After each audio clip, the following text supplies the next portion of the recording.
السلام علیکم ورحمۃ اللہ وبرکاتہ نحمده ونصلي على رسوله الكريم اما بعد فاعوذ باللہ من الشیطان الرجیم بسم اللہ الرحمن الرحیم رب اشرح لي صدری ويسر لي امری واحلل عقدۃ من لسانی یفقهوا قولی۔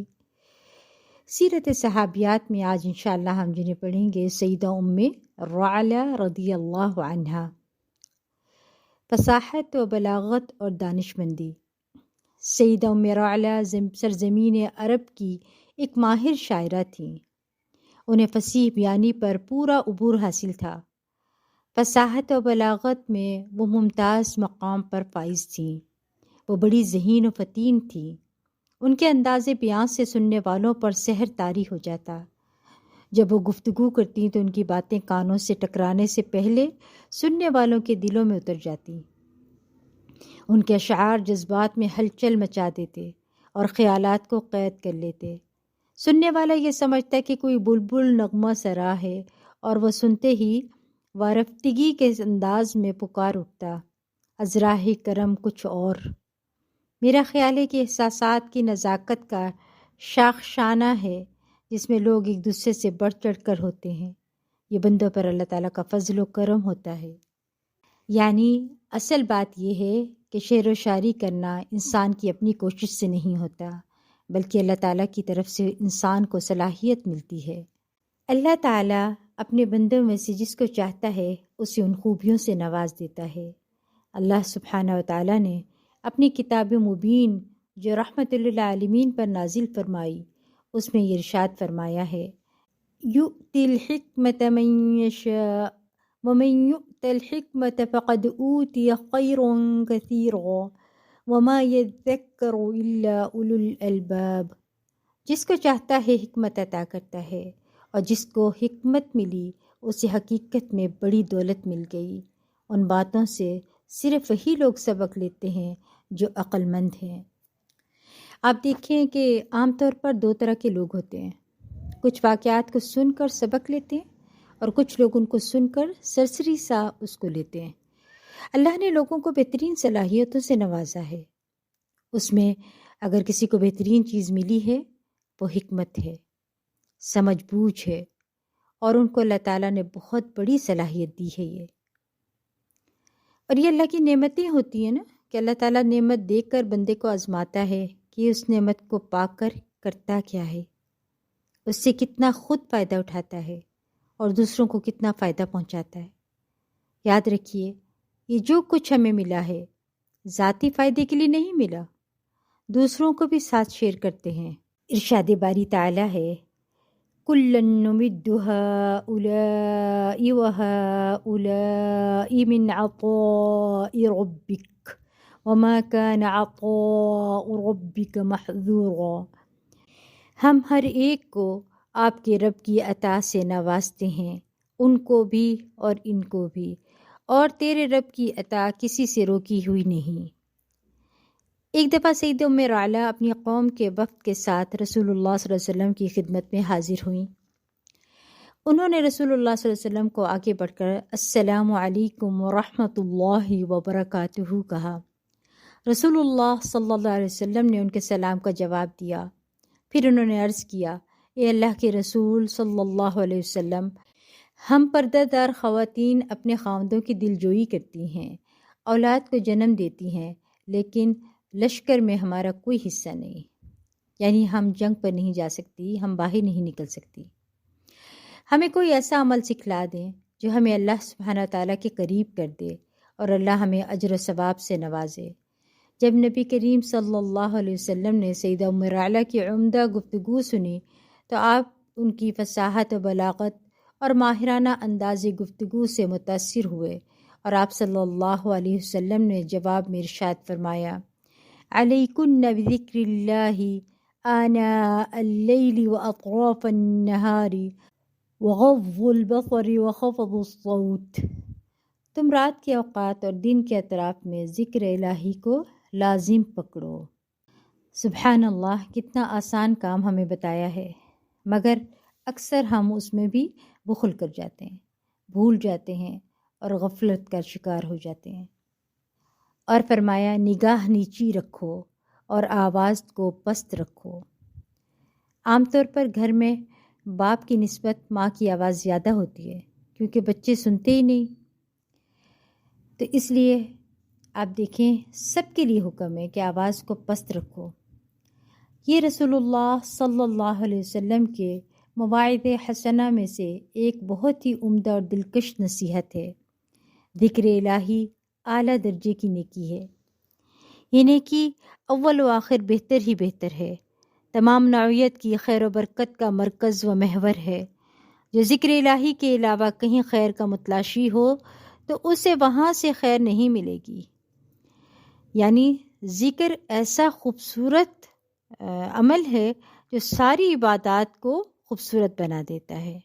جہاں تک نکاح کو نیچے رکھنے کا تعلق ہے، یہ خواہشات نفس کو قابو میں رکھنے کا تیر بہدف نسخہ ہے۔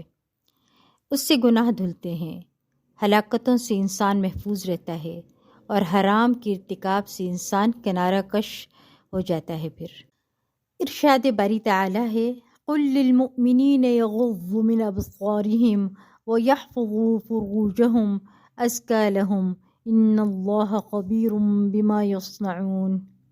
اے نبی، مردوں سے کہو کہ اپنی نظریں نیچی رکھیں اور اپنی شرمگاہوں کی حفاظت کریں، یہ ان کے لیے زیادہ پاکیزہ طریقہ ہے اور جو کچھ وہ کرتے ہیں اللہ اس سے باخبر رہتا ہے۔ جہاں تک آواز پست رکھنے کا تعلق ہے، اللہ سبحانہ و تعالیٰ کو بلند آواز سے پکارا جائے، یعنی دعا میں جس طرح سے کہہ رہے ہوتے ہیں نا یا اللہ کر کے پکار رہے ہوتے ہیں، یہ منع ہے۔ اس طرح نہیں پکارنا چاہیے، ہمیشہ ادب اور احترام کے ساتھ، عاجزی کے ساتھ پکارنا چاہیے۔ یہ اسے پسند نہیں ہے یہ طریقہ، اس لیے کہ اللہ تعالیٰ زمین کی تہہ میں چونٹی کی پست ترین آہٹ کو بھی سنتا ہے اور پہاڑوں کی چوٹیوں پر رینگنے والے کیڑوں کی سرسراہٹ کو بھی سنتا ہے۔ رسول اللہ صلی اللہ علیہ وآلہ وسلم آواز کی پستی کو تقوی کی علامت خیال کرتے تھے، یعنی ایسا شخص اللہ سے ڈرتا ہے کیونکہ جس کے دل میں تقوی ہوگا اس دل میں لازماً اللہ سبحانہ تعالیٰ کا، رسول اللہ صلی اللہ علیہ وسلم کا ادب اور احترام ہوگا۔ اسی طرح ہمیں شاعر اللہ کے احترام کا بھی حکم دیا گیا ہے، وہ نشانیاں جنہیں دیکھ کر اللہ کی یاد آتی ہے، جیسے کعبۃ اللہ ہے، قربانی کے جانور ہیں، یا مساجد میں اذان ہے، یہ ساری چیزیں شاعر اللہ میں سے ہیں۔ قرآن مجید کا بھی ادب و احترام لازم ہے۔ یاد رکھیے، با ادب با نصیب ہے، بے ادب بے نصیب۔ جو اللہ تعالیٰ کا ادب نہیں کرتا اس سے بھلا اللہ تعالیٰ کیسے راضی ہو سکتا ہے؟ جو رسول اللہ صلی اللہ علیہ وسلم کے ادب نہیں کرتا اس کے اعمال کیسے قبول ہو سکتے ہیں؟ اور جو قرآن کا ادب نہیں کرتا وہ بھلا قرآن سے کیا سیکھتا ہے؟ اس کو پھر کہاں سے غور و فکر کی حکمت نصیب ہوگی؟ اسی طرح دین کا علم سیکھنے کے لیے ادب و احترام ضروری ہے، خواہ آپ اپنی جگہ کچھ بھی ہوں۔ جب آپ کسی سے کچھ سیکھنے لگ جاتے ہیں تو اس کا ادب و احترام لازم ہو جاتا ہے۔ اور آپ صلی اللہ علیہ وآلہ وسلم اس خوبی کو بخشش و اجر و ثواب کا باعث خیال کرتے تھے۔ ارشاد باری تعالی ہے یا ایھا الذین آمنوا لا ترفعوا اصواتکم فوق صوت النبی ولا تجہروا له بالقول كجہر بعضکم لبعض ان تحبط اعمالکم وانتم لا تشعرون ان الذین یغضون اصواتهم عند رسول اللہ اولئک الذین امتحن اللہ قلوبهم للتقوى لهم مغفرۃ واجر عظیم۔ اے ایمان والو، اپنی آوازوں کو نبی کی آواز سے بلند نہ کرو اور نہ نبی کے ساتھ اونچی آواز سے بات کرو، یعنی یہ ادب سکھلایا گیا ہے۔ ہمارا دین ادب کا دین ہے، بڑوں کے ساتھ بات کرتے ہوئے ادب کا خیال رکھتے ہیں، ماں باپ کے ساتھ، استاد کے ساتھ، سب کے ساتھ ادب کا معاملہ، اور ماں باپ کے سامنے چیخنا چلانا بھی نہیں چاہیے، ہمیشہ عاجزی کے ساتھ بات کرنی چاہیے۔ آج بھی روزہ رسول صلی اللہ علیہ وسلم پر جا کر بلند آواز سے اونچی اونچی نعتیں پڑھنا، اونچی اونچی ان کو پکارنا، یہ عمل نہیں کرنا چاہیے۔ ایسا نہ ہو کہ پھر اپنے سارے اعمال ضائع ہو جائیں۔ ہمیشہ متقی بندہ جو ہوتا ہے، جو تقوی اختیار کرتا ہے، جو رب سے ڈرتا ہے، وہ محتاط زندگی گزارتا ہے۔ فرمایا، جس طرح تم آپس میں ایک دوسرے سے باتیں کرتے ہو، کہیں ایسا نہ ہو کہ تمہارا کیا کرایا سب غارت ہو جائے اور تمہیں خبر بھی نہ ہو۔ جو لوگ رسول اللہ صلی اللہ علیہ وسلم کے حضور بات کرتے ہوئے اپنی آواز پست رکھتے ہیں، وہ در حقیقت وہی لوگ ہیں جن کے دلوں کو اللہ نے تقوی کے لیے جانچ لیا ہے۔ ان کے لیے مغفرت اور اجر عظیم ہے۔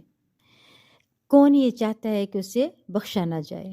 ہر ایک کی یہی خواہش ہے کہ اس کی بخشش ہو اور وہ جنت میں جائے اور اس کا شمار متقین کے زمرے میں ہو۔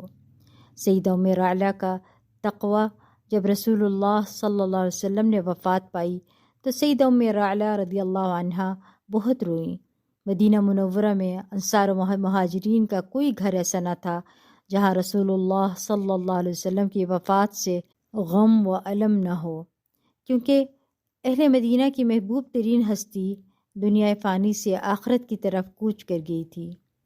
اللہ سبحانہ و تعالی وفادار مومنہ سیدہ ام رعلہ رضی اللہ عنہا پر اپنی رحمت کا سایہ دراز کرے اور انہیں جنت الفردوس میں ٹھکانہ عطا کرے اور انہیں اپنی رضا سے نوازے، آمین یا رب العالمین۔ بعض روایات میں یہ بھی آتا ہے کہ سیدہ رعلہ حضرت حسن کو گود میں لے کر مدینہ کی گلیوں میں گھومتی رہتیں اور جب حضرت فاطمہ کے دروازے پر پہنچتی تو کچھ اشعار بھی پڑھا کرتی تھیں۔ آئیے اب مزید آگے انشاءاللہ ہم پڑھتے ہیں سیدہ ام اسحاق رضی اللہ عنہا۔ سیدہ ام اسحاق اور ان کے بھائی کا اسلام قبول کرنا۔ سیدہ ام اسحاق غنویہ اپنے بھائی کے ساتھ مکہ معظمہ میں رہائش پذیر تھیں۔ جب آفتاب اسلام طلوع ہوا اور اس کی کرنیں دار ارقم بن ابی ارقم تک پہنچی اور آفتاب اسلام کی کرنیں دروازوں کے راستے گھروں کے اندر داخل ہوئیں تو مکہ کے بیشتر باشندوں کے دلوں میں وہ جلوہ افروز ہو گئیں، مگر جس کا تکبر، عناد اور ہٹ دھرمی آڑے آئی، وہ زمین میں چودراہٹ، سرفرازی اور دنگا فساد چاہتا تھا۔ یہ جو دھنگا لکھا ہوا ہے نا، اس کا ہا ہٹا دیجئے، ٹھیک ہے؟ ہا سے نہیں، نون سے ہوتا ہے دنگا۔ وہ نہیں چاہتا تھا کہ وہ راہ ہدایت پر گامزن ہو، تو صرف اس نور سے محروم رہا۔ سیدہ ام اسحاق نے جو ہی نور اسلام کی واضح جھلک دیکھی اور اس کی دلکش آواز سنی تو انہوں نے اسلام کی آواز کو سننے کے لیے اپنے گھر کے سارے دروازے اور کھڑکیاں کھول دیں۔ ان کا دل اسلام کی آواز سننے کی طرف فوری راغب ہوا اور دل سے ہر قسم کا خوف و خطرہ نکل گیا۔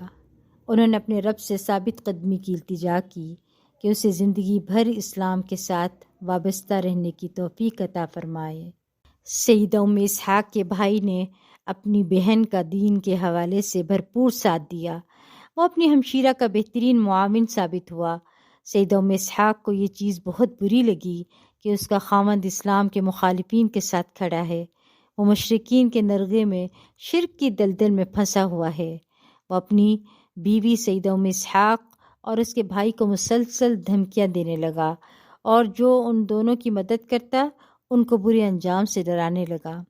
خاوند کی اس ہٹ درمی کی بنا پر سیدہ ام اسحاق رضی اللہ عنہا نے اپنے بھائی کے ساتھ مدینہ منورہ کی طرف ہجرت کا منصوبہ بنایا اور اس بات پر دونوں نے اتفاق کیا کہ سیدہ ام اسحاق کے خاوند کو اس کا پتہ نہ چلے اور وہ چپکے سے یہاں سے مدینہ منورہ کی طرف نکل جائیں۔ وہ دونوں منصوبے کے مطابق چپکے سے روانہ ہوئے۔ ام اسحاق کے خاوند کو پتہ بھی نہ چلا۔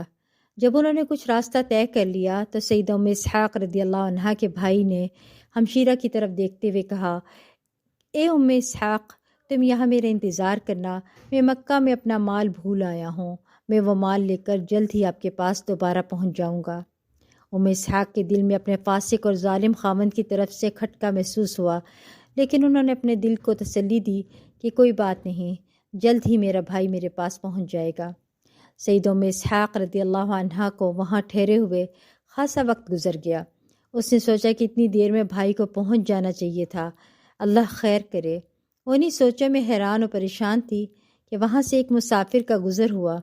اس نے قریب آ کر پوچھا، اے ام اسحاق، یہاں کس کا انتظار کر رہی ہو؟ انہوں نے بتایا کہ میں اپنے بھائی کا انتظار کر رہی ہوں، وہ مجھے یہاں بٹھا کر اپنا مال لینے کے لیے واپس مکہ معظمہ گیا تھا، لیکن وہ ابھی تک نہیں آیا، بس اس کے آنے کا انتظار کر رہی ہوں۔ اس مسافر نے کہا، اے ام اسحاق، تیرا بھائی کبھی واپس نہیں آئے گا، تیرے خاوند نے اسے قتل کر دیا ہے۔ ان کے اسلام قبول کرنے کے بارے میں کچھ اور روایات میں بھی باتیں ملتی ہیں۔ کہتے ہیں کہ ابتداء میں ان کے اسلام کا کسی کو پتہ نہیں چلا، اسلام کو چھپا کر رکھا۔ ایک روز وہ اپنے کمرے میں لیٹی ہوئی تھی اور آہستہ آہستہ کچھ پڑھ رہی تھی۔ ان کے پڑھنے کی آواز ان کے باپ کے کانوں تک گئی۔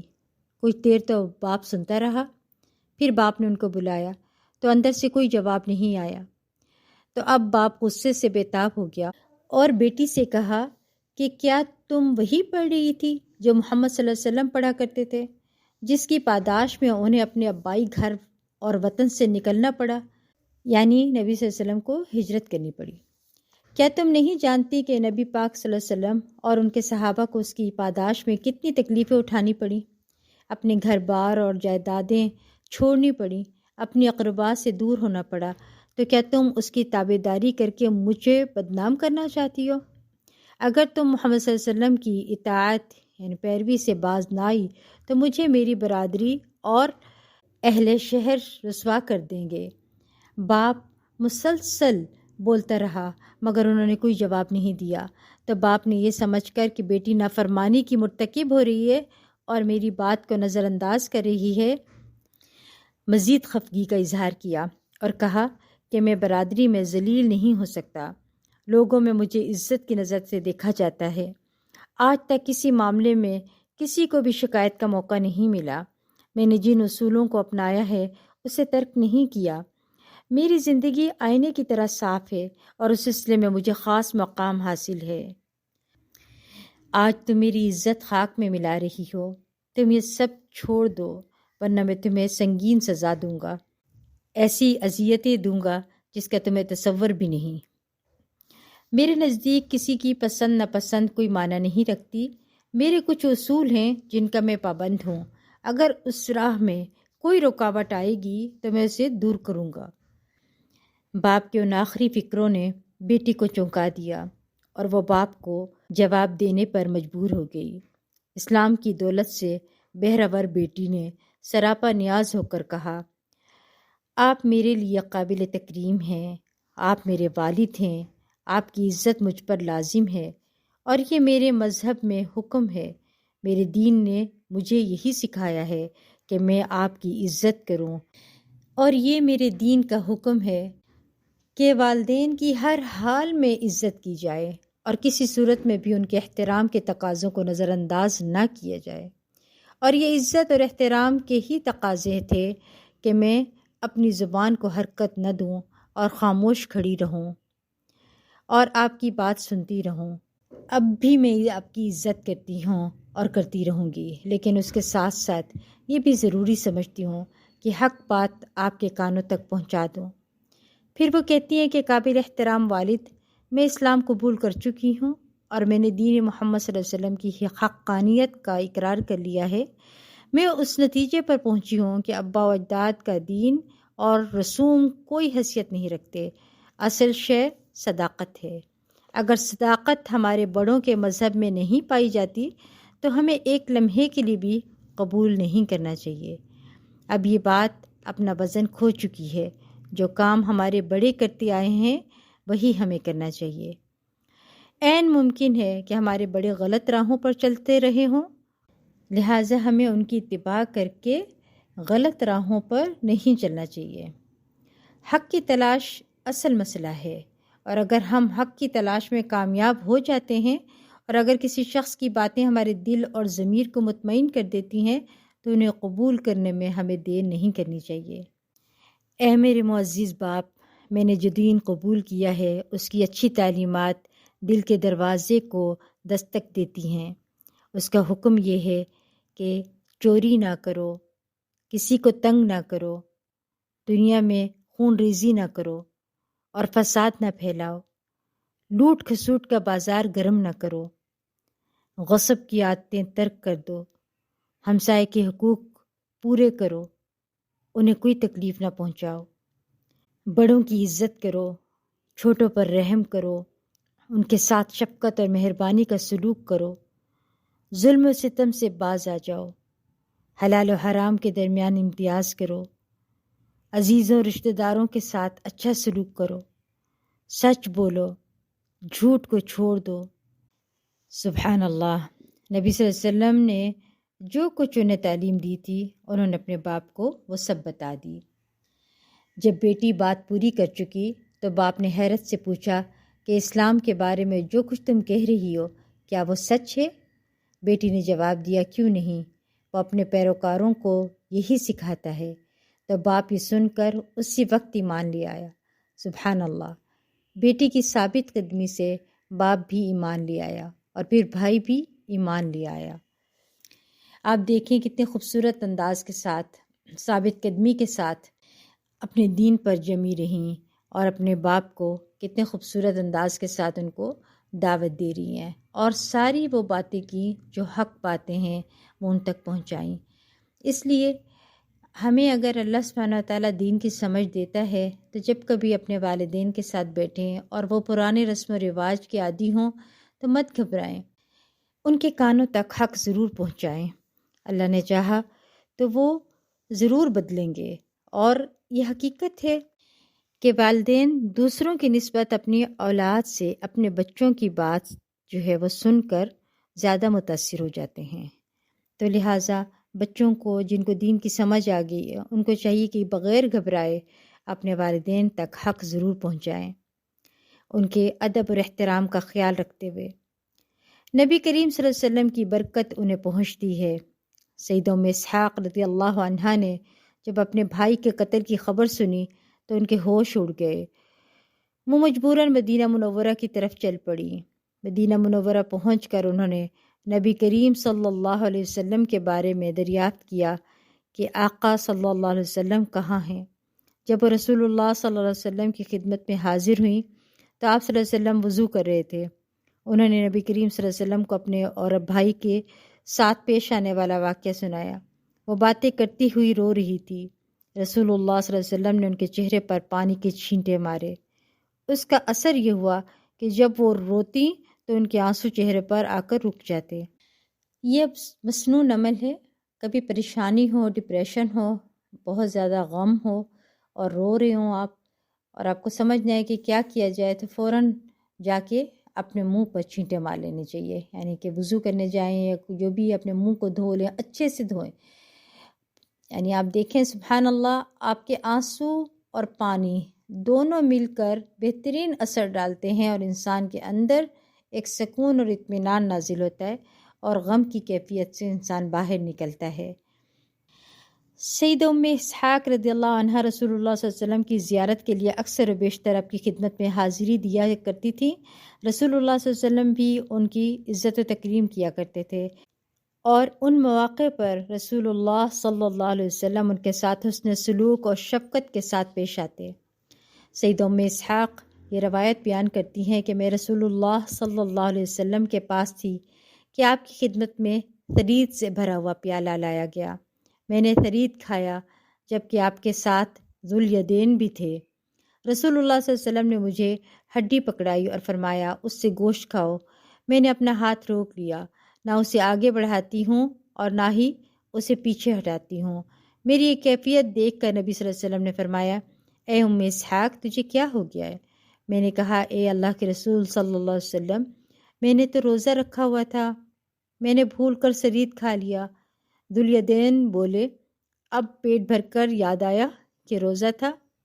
رسول اللہ صلی اللہ علیہ وسلم نے فرمایا، اپنا روزہ پورا کرو، بھول کر کھانے پینے سے روزہ نہیں ٹوٹتا، یہ اللہ تعالیٰ نے تجھے رزق عطا کیا ہے۔ کہا جاتا ہے کہ یہ واقعہ ضعیف ہے۔ اللہ سبحانہ تعالیٰ سیدہ ام اسحاق رضی اللہ عنہا پر اپنی رحمت کی برکھا برسائے۔ انہوں نے رسول اللہ صلی اللہ علیہ وسلم کی اس حدیث سے امت کو باخبر کیا کہ جس میں رسول اللہ صلی اللہ علیہ وسلم نے فرمایا بھول کر کھانے پینے سے روزہ نہیں ٹوٹتا، اس کا کوئی کفارہ ہے اور نہ ہی قضا۔ اچھا، اب یہ حکم جو ہے نا اس کا صحیح ہے، بے شک یہ واقعہ ضعیف ہے، لیکن یہ جو حکم ہے حدیث میں یہ بالکل صحیح ہے۔ انسان کبھی بھول کر کھا لے تو اس کا نہ کوئی قضا ہے اور نہ ہی کفارہ ہے۔ آج کے لیے اتنا ہی، وآخر دعوانا ان الحمد للہ رب العالمین، سبحانک اللہم وبحمدک، اشہد ان لا الہ الا انت، استغفرک واتوب الیک۔ السلام علیکم ورحمۃ اللہ وبرکاتہ۔